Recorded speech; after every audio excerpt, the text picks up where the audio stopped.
सलाम दोस्तों। आज हम चर्चा करेंगे राजेंद्र यादव हंसकथा पुरस्कार से सम्मानित लेखक आईएएस कैलाश वानखेड़े जी से। कैलाश वानखेड़े जी ने 2 किताबें लिखी हैं।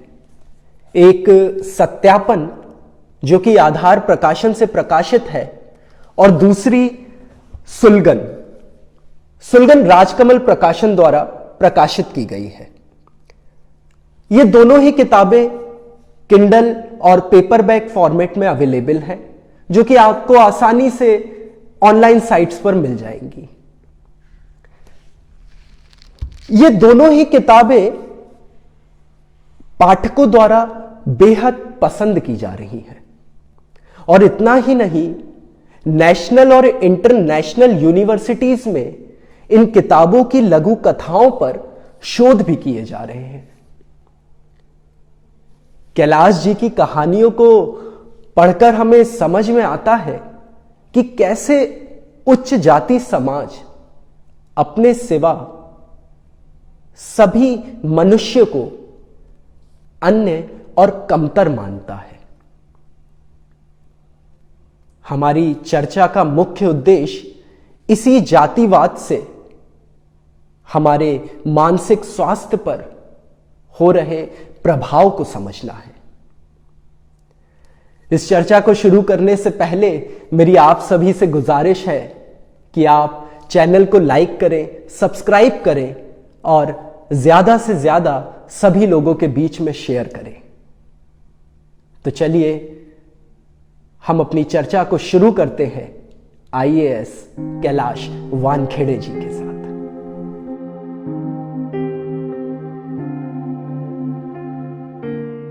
नमस्कार सर। नमस्कार जी।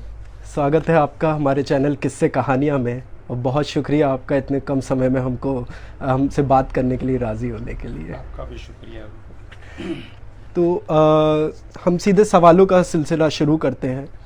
मेरा पहला सवाल आपसे ये है कि आपकी एक कहानी है तुम लोग। जब उस कहानी को मैंने पढ़ा तो मैंने उसमें देखा कि उस कहानी में आपने जातिवाद कितनी सक्रियता से हमारे बीच में शामिल है, जो हमारे बीच में भाषा और अन्य तरह की गतिविधियों के साथ में एकदम प्रमुख रूप से हमारे बीच में रहता है। इस कहानी में सब्जी वाला या फिर तिवारी ये कहता है कि तुम लोग। तो जब ये लोग ऐसी बात कहते हैं, इस शब्द का इस्तेमाल करते हैं तुम लोग, तो इनके जहन में क्या होता है? क्या वो हमें एक चेहरे से या इनके जहन में हमारे जूते चप्पल होते हैं, या ऐसा क्या होता है जो इनकी ज़बान से ये शब्द निकलता है तुम लोग? और जब भाषा इस समाज में आपका एक वर्चस्व या फिर आपका एक स्थान कायम करती है, तो ऐसी स्थिति में क्या भाषा और मानसिक स्वास्थ्य का पारस्परिक संबंध है? दरअसल भाषा जो है सबसे बड़ा हथियार है।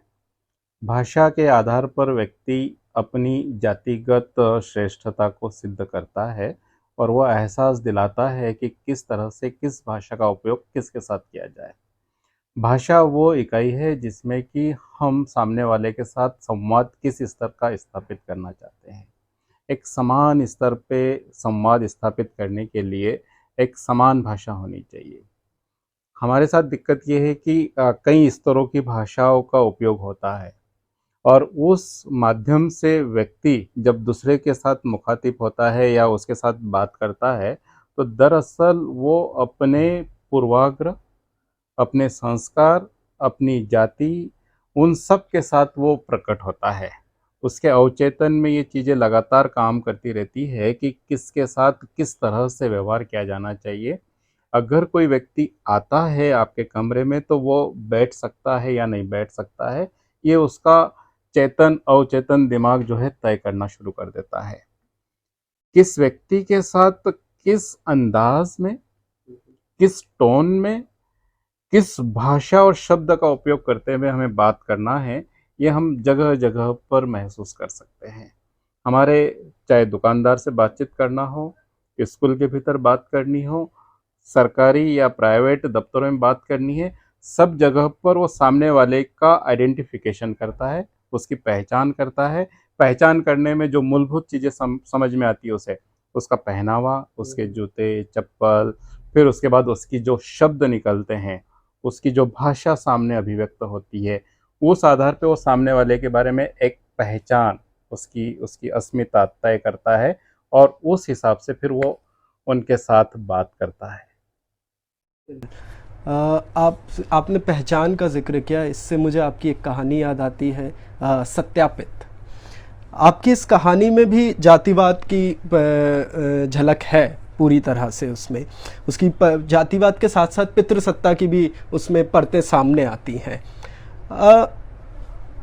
आपकी एक कहानी है जो सत्यापन की, जो सत्यापित जो कहानी है, उसी से मिलती जुलती एक अभी कुछ समय पहले एक पिक्चर आई थी, झुंड।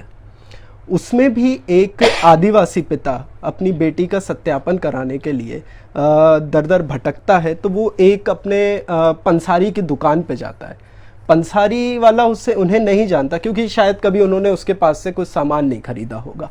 तो वो सत्यापन उनका नहीं करता, वो सिग्नेचर करने से मना कर देता है, और बहुत मशक्क़तों के बाद वो तब जाके उन पे सिग्नेचर करता है। तो वहाँ जहाँ पर लोग हमें सुनना नहीं चाह रहे हैं, हमें देखना नहीं चाह रहे हैं, और वो जो हमको जानते पहचानते नहीं है, उनके ही सिग्नेचर के बिना, उनके हस्ताक्षर के बिना हमारा होना या ना होना तय किया जाता है। तो ये क्या, इससे एक मानसिक जो पीड़ा होती है, वो किस हद तक हो सकती है? दरअसल वो सत्यापित कहानी एक युवा बेरोजगार की कथा है, जिसमें कि उसको अपना फोटो सत्यापित कराना है और राजपत्रित अधिकारी से सत्यापन कराने के लिए ज़रूरी था कि उसकी कोई पहचान वो सामने लाए, क्योंकि ये उस क्षेत्र का नहीं है, उस अफसर के जानकारी का व्यक्ति नहीं है, इसलिए सत्यापित कैसे करे। एक जद्दोजहद लगातार उस कहानी के भीतर है और इसकी नायक जो है उसे अपना आवेदन पत्र भरना है नौकरी के लिए, तय समय सीमा है और उसके भीतर उसको काम करना है। उसका परिचय का जो दायरा है वो बड़ा सीमित है, वो परिचय जिसमें कि ऐसे लोग जो कि उसको सत्यापित करें, उसके गली के मोहल्ले के रिश्तेदारों के नहीं है। जो कुछ जानते हैं वो स्कूल कॉलेज बंद हो चुके हैं। ऐसी दशा में उसको पहचानेगा कौन? अब जो नहीं पहचानता है उससे उसे सत्यापित कराना है कि मैं हूँ। तो ये मनुष्य के अस्तित्व के साथ एक मानवीय गरिमा की तलाश करने वाली कहानी है। इस कहानी के भीतर व्यक्ति का जो व्यक्तित्व है वो लगातार इस बात को लेकर मुठभेड़ करता है कि मैं जो हूँ मुझे जाना जाए, मुझे पहचाना जाए। ये एक मनुष्य की गरिमा का सवाल है, एक उसके साथ गरिमापूर्ण व्यवहार किया जाए, और ये प्रक्रिया जिसमें कि वो व्यक्ति जो जानता नहीं है उससे सत्यापित कराने की प्रक्रिया है। और वो सत्यापित कराने की प्रक्रिया के दौरान जो उस गलियारे के भीतर का वातावरण है, उस वातावरण को कहानी कहते कहते एक और व्यक्ति इसमें शामिल हो जाता है, भाऊ साहब। वो भाऊ साहब की ये दिक्कत है कि वो उसकी अपनी पहचान है और वो उसकी पहचान को सामने जो एक सरकारी कर्मचारी है वो नहीं मानता है, अपने हिसाब से उसको सत्यापित कर देता है कि आप फला हो और आपकी फला जाति है। वो जबकि वो इनकार कर रहा है कि मैं इस जाति का नहीं है, पर जिसके हाथ में कलम है, जिसके हाथ में शक्ति है, जिसके पास अधिकार है, वो तय कर रहा है कि आप हो कौन। तो इसी तरह की उस उधेड़ बुन और उस समय को चित्रित करती हुई कहानी मानसिक पीड़ा, जो कि अंततः प्रताड़ना का एक स्वरूप होता है, वो इसलिए उसको सहन करना पड़ता है क्योंकि वो उस क्षेत्र विशेष में जहाँ पे वो रहता है वहाँ पे सरकारी अफसर अफसर रहते नहीं है। उसके नाते रिश्तेदार कोई सरकारी अफसर नहीं है, ऐसा कोई उसका परिचय क्षेत्र नहीं है जिसमें कि उसकी पहचान को सत्यापित करने के लिए वो उनके पास चला जाए। तो वो पहचान वाला जो क्षेत्र है वो अंततगत्वा ऐसा एरिया है जिसमें कि ऐसे लोग नहीं रहते हैं जो सत्यापित करते हैं। और सत्यापित करने वाले लोग जो है वो उस कॉलोनी में, उस मोहल्ले में, उसके नाते रिश्तेदार, उसका पूरा का पूरा जो समूह है उसके भीतर के नहीं है। इस प्रताड़ना को अभिव्यक्त करते हुए लगातार यही बात, जब वो झुंड में जो लड़की का आपने जिक्र किया है, वो आता है कि वो पहचानता नहीं है और मजबूरी ये है कि वो जो नहीं पहचानता है उसी से हमें सत्यापित करना है। तो ये सत्यापन की प्रक्रिया कैसी है, जो जिनके कलम से ही तय होती है कि हम है कौन। वहां पर मनुष्य का सबसे बड़ा सवाल, उसकी उसकी मनुष्यता का सवाल है कि उसको उसकी बात मान ली जाए कि वो कौन है, वो जो कह रहा है उसको मान लिया जाए। ये उस पीड़ा की कहानी है। बिल्कुल। ये पहचान का जो सत्यापन है, हमने देखा है कि ये अक्सर ट्रांसजेंडर पर्सन्स और नॉन बाइनरी जेंडर्स को भी झेलना पड़ता है। उनको भी हमारे समाज में एक मनुष्य के रूप में देखा नहीं जाता। ना उनकी बात सुनी जाती है जो वो कह रहे हैं, ना वो जो बोल रहे हैं कि हम क्या क्या बिलोंग करते हैं, हमारी सेक्सुअलिटी क्या है, वो भी हम नहीं सुन रहे उनकी।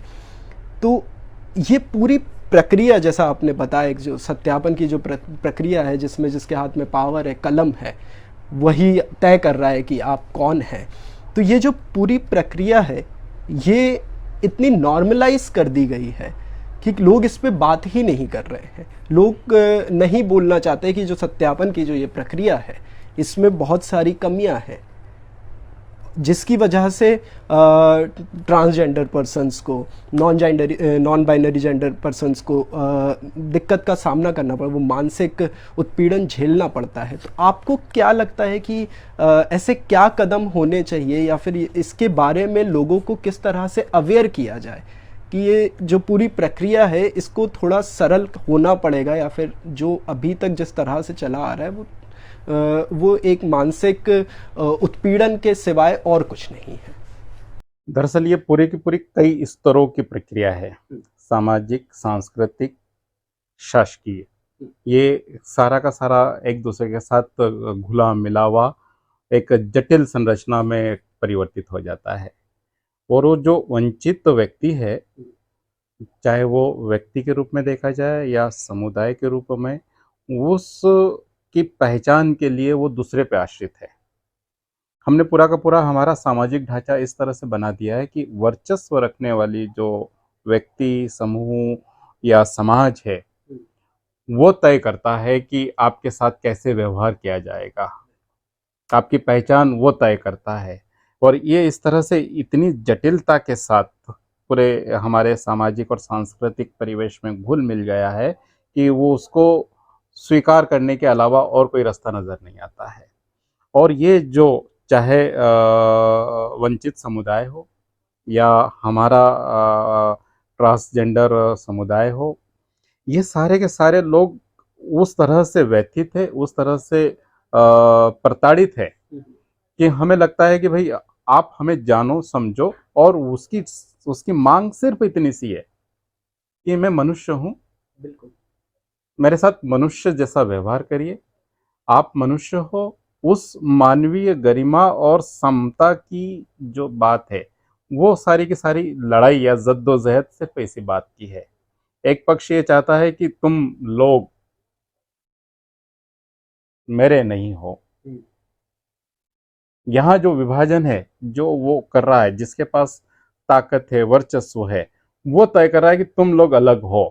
तो ये जो तुम लोग जो है वो अलग अलग जगह पे जाकर फिर उसी तरह से उसकी परेशानियां निर्मित होने लग जाती है। बदलाव तो मुझे लगता है कि सबसे पहले उस वर्चस्व रखने वाली ताकत, शक्ति रखने वाले लोग, अधिकार संपन्न लोग, उनका मानसिक रूप से परिवर्तन बहुत जरूरी है। जब तक वो नहीं बदलेंगे तब तक न समाज बदलेगी न व्यवस्था बदलेगी। बिल्कुल सही कहा आपने कि जो अभी वर्चस्व में है उनको बदलना पड़ेगा, बाकी आ, मुझे आपका मैंने कुछ समय पहले एक फेसबुक पोस्ट पढ़ा था, और आप शिक्षा के क्षेत्र में ही काम करते हैं। अ, हमने देखा है कि बच्चों को सुधारने के लिए अक्सर हिंसा का प्रयोग किया जाता है, चाहे वो हमारे घर में हो, चाहे वो हमारे स्कूल में हो। जब भी बच्चा कोई गलती करता है तो हम उसे मार के समझाना चाहते हैं। न- हमारे समाज में, हमारे घर में लड़कों को खासकर ये बताया जाता है कि उनको रोना नहीं है, उनको मर्द बनने के लिए अपने सारे इमोशंस भूलने पड़ेंगे। ऐसी स्थिति में जब आप बच्चों पे हिंसा करेंगे बचपन में उनको संभालने के लिए, तो ये कैसे पॉसिबल है कि बच्चा आगे चलकर जब वो बड़ा होगा तो वो भी हिंसा को ही नहीं अपनाएगा। हमें ये जो मानसिकता बनाई गई है कि बच्चों को मार के कंट्रोल करना है, ये किस हद तक सही है? सबसे बड़ा समस्याग्रस्त शब्द ही है सुधारना। वो बच्चा जो अभी इस समाज में, इस संस्कृति में नया नया आया है, उसे उसके मुताबिक जीवन जीने या उसके मुताबिक पढ़ने की जो स्वतंत्रता है वो उसको मिल नहीं पाती है। उसे क्या पढ़ना है और क्या नहीं पढ़ना है, ये परिवार तय करता है। किस स्कूल में, किस जगह पर, कौन से सब्जेक्ट में वो पढ़ेगा, ये उसके परिवार तय करते हैं। व्यक्ति को ये एक न्यूनतम स्वतंत्रता जो है वो हासिल नहीं है। स्कूल के भीतर ये एहसास लगातार शिक्षक दिलाते रहता है कि तुम्हें कुछ नहीं आता है, जो कुछ आता है मुझे आता है। यही भाव पितृसत्ता के रूप में परिवार का मुखिया पुरुष वो सतत समझाते रहता है कि मुझे सब कुछ आता है, मैं ही सर्वज्ञानी हूँ, मुझे सब पता है। इसी भाव को लेकर वो स्कूल के भीतर भी शिक्षक इसी भावना के साथ बच्चों के साथ वो संवाद करने के बजाय ये एहसास दिलाता है कि तुम जो है तुम्हें कुछ नहीं आता है और मुझे कुछ आता है। मुझे कुछ नहीं, बहुत कुछ आता है, सब कुछ आता है। वहाँ पर एक इतनी लंबा अंतर गैप है उन लोगों के बीच में, जिसमें एक टेबल पर एक जैसा संवाद होना चाहिए, बातें होना चाहिए। वो ऐसा ना होते हुए दोनों के बीच में, चाहे वो बैठक व्यवस्था हो, चाहे बोलने चलने की व्यवस्था हो, चाहे उसको संबोधित करने की व्यवस्था हो, वो सारा का सारा इतना विभाजनकारी, इतना विषमता मूलक है कि वो दो पार्ट में बढ़ जाता है।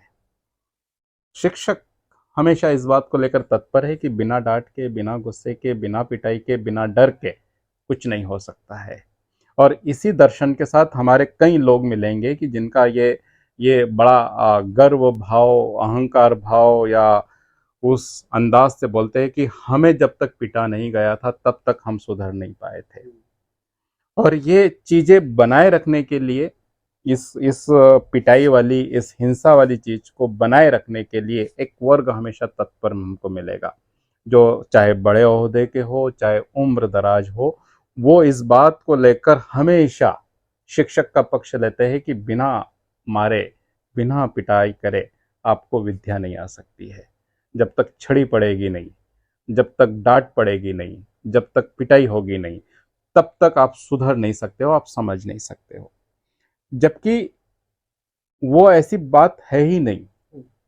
हम लोगों का जो पूरा का पूरा सामाजिक संस्कृति में ये एक उसी का पार्ट है, उसी की उपज है कि जो ये कहता है कि मुझे सब कुछ आता है, तुम लोगों को कुछ नहीं आता है। तो ये जो तुम लोग वाला जो कॉन्सेप्ट है, ये हर जगह आपको अलग अलग श्रेणी में, अलग अलग रूप में नजर आएगा, जिसका कि स्वरूप सिर्फ इतना सा है कि मुझे बहुत कुछ आता है, मैं बहुत अच्छा हूं, मैं श्रेष्ठ हूं, और बाकी जो तुम लोग हो तुम्हें कुछ नहीं आता है। यही भाव स्कूल के भीतर, यही भाव घर के भीतर, वो एक मिक्सचर बन गया है कि जिसमें सामने वाले को कुछ नहीं समझना है, और सामने वाला सिर्फ इस बात की डिमांड कर रहा है कि मुझे मनुष्य समझो, मेरे साथ मानवीय गरिमा के साथ पेश आइए, मेरे साथ इंसानियत के रूप में बात कीजिए, व्यवहार कीजिए। वो स्कूल के भीतर हमें दिखाई नहीं देता।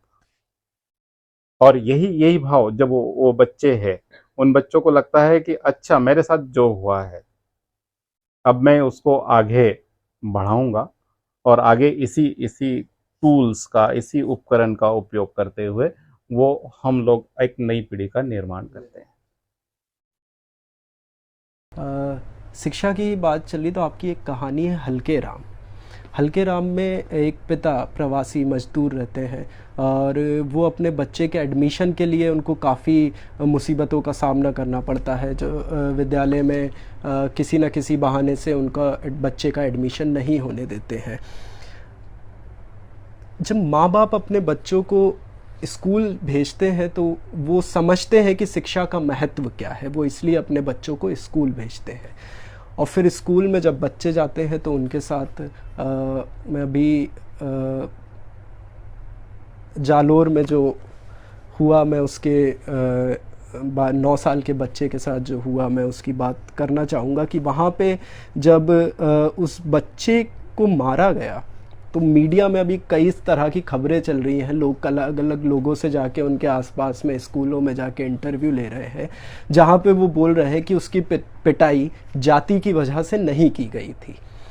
यहाँ पे बात ये आती है कि जो जो पीड़ित है, जो विक्टिम है, उसी को इस बात को प्रूव भी करना है कि उसके साथ जो गलत हुआ है वो उसकी जाति की वजह से हुआ है।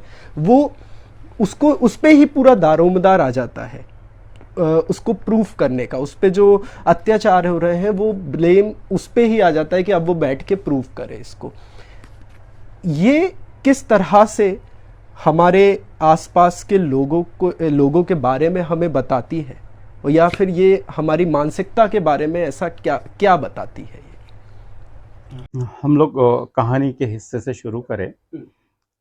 शिक्षा एक बुनियादी रूप में हासिल करने की जद्दोजहद कहानी के नायक के द्वारा होती है, और वो चाहता है कि जैसे वो अशिक्षित रहा है, बच्चे ना रहे।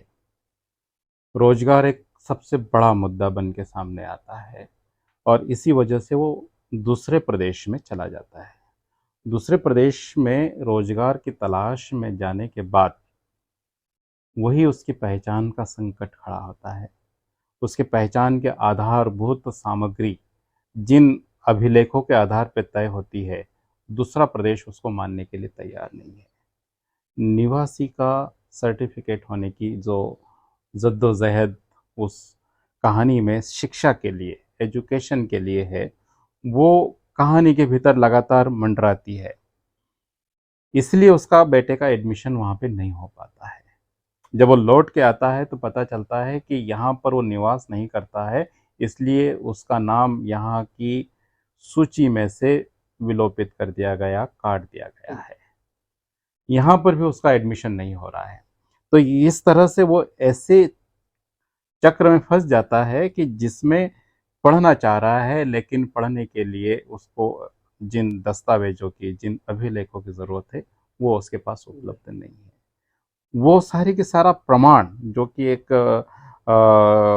शिक्षा के लिए ज़रूरी मान लिया गया है कि इसके बिना कुछ नहीं हो सकता, जबकि कहीं उदारतापूर्वक कार्य किया जा सकता है, परंतु फिर भी एक मानसिकता हमारे भीतर छाई हुई है कि अगर हमें एडमिशन देना है, किसी बच्चे को पढ़ाना है, तो हम मूलभूत लक्ष्य ये नहीं कि उसको पढ़ाना है, मूलभूत लक्ष्य ये है कि उसको कैसे रोका जाना है।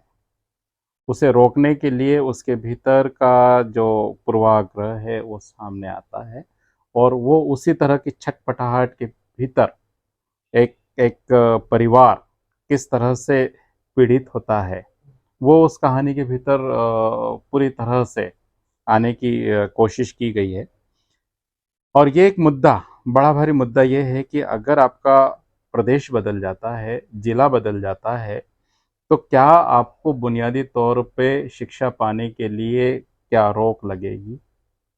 क्या ये इतना ज़रूरी हो गया है कि मनुष्य के उसके अस्तित्व को मानने के बजाय उन अभिलेखों को इतना बड़ा बना दिया गया है कि उस मनुष्य का आकार, उसका स्वरूप न्यूनतम कर दिया गया है। और वहाँ जाकर सिर्फ आप अभिलेख, आप दस्तावेज, आप डॉक्यूमेंट्स, आप सत्यापन उस तरह से पूरी तरह से इतना पीड़ित, प्रताड़ित कर देते हो कि उसकी रही सही जो भी थोड़ी बहुत सपने रहते हैं, जो इच्छाएँ रहती है, उसको समाप्त करने, उससे उसे खत्म करने की जद्दोजहद हम लोगों के भीतर होती है। जो मुद्दा हाल फिलहाल का है जालौर वाला, वो अभी विवेचना में है। मुझे लगता है कि उस बारे में क्या चीज़ें रही है वो उस विवेचना के बाद कहना मुनासिब होगा।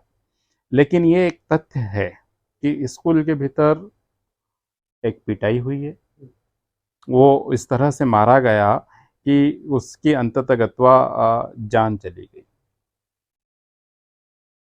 शिक्षा जो ज्ञान का एक केंद्र के रूप में हम लोग कल्पना करते हैं, स्कूल ज्ञान का केंद्र होगा, शिक्षा से ज्ञान मिलेगा, एक मनुष्य बनेगा, एक बेहतर समाज बनेगा। वंचित समुदाय के लिए वो सबसे बड़ा प्रताड़ना का केंद्र स्थल बन के रह गया। वहाँ पर उसके साथ जिस तरह से दिक्कतें आती है, उन दिक्कतों को हल करने के लिए हमें बुनियादी तौर पर न केवल एक सिस्टम या व्यवस्था का भाग है, बल्कि हमें हमारी सामाजिक और सांस्कृतिक जो दिक्कतें, जो परेशानी, जो जटिलता, जो पूर्वाग्रह है, उसको तोड़ने की ज़रूरत है। तब जाकर आप एक मुकम्मल, एक बेहतर समाज का संकल्पना कर सकते हैं या निर्माण कर सकते हैं। ऐसा नहीं हो सकता है कि ये जो शिक्षक है या जो लोग हैं, दफ्तरों में बैठे हुए लोग हैं, ये अंततः उसी समाज से, उसी उसी समुदाय के भीतर से, उसी सामाजिक परिवेश से आते हैं, जिनका कि बचपन से उनके घर के भीतर इस तरह से संस्कार आ जाते हैं कि वो दो बड़े-बड़े हिस्सों में विभाजित हो जाते हैं। एक ही समाज इस आधार पर कि उसने जन्म किस घर में लिया, किस जाति में लिया, वो तय करता है कि उसका ओहदा, उसका स्वरूप, उसका लहज़ा, उसका व्यवहार कैसे होगा। इन चीज़ों को तोड़ने की, इस चीज़ों को कुछ बेहतर समाज बनाने के लिए ज़रूरत है कि हम लोग हमारे घर के भीतर से शुरुआत करें। तब जाकर स्कूल, तब जाके दफ्तर, तब जाके दूसरे सेंटर जो है वो सुधरेंगे। इसी के साथ हम अपनी बातचीत को विराम यहाँ पे देते हैं। फिर से एक बार आपका बहुत बहुत शुक्रिया हमसे बात करने के लिए। शुक्रिया आप लोगों का।